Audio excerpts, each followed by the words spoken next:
Your prompts are too simple. Most people use LLMs like an oracle, asking for a conclusion and accepting the first plausible answer. But that's not how true reasoning works. The fundamental difference between a simple query and deep reasoning is the internal process. A standard prompt asks, "What is X?"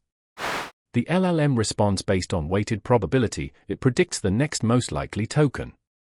It is a prediction machine, not an inference engine.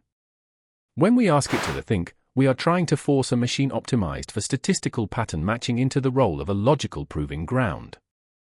To move the needle from prediction to inference, we must introduce computational constraints. We stop asking what and start demanding a structured journey. How did you arrive at this? This is where chain of thought comes in. You are not just asking for the answer, you are forcing the model to generate an explicit, traceable scratchpad, a linear sequence of intermediate steps. CoT compels the LLM to validate its premises. It forces itself into a monologue, checking assumptions, executing subtasks, and building the argument brick by logical brick. But linearity has limits. If the initial premise is flawed, the entire chain collapses gracefully, but incorrectly. To truly push the boundary, we need parallel thought.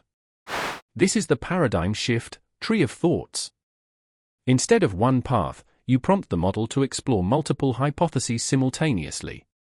Each branch is a partial solution. The model must not only generate these parallel paths but also assign a heuristic score to each one, its viability, coherence, and potential failure points. The LLM transitions from predictor to evaluator. It becomes its own peer reviewer, pruning the weak branches and dedicating computational resources to the most promising lines of inquiry.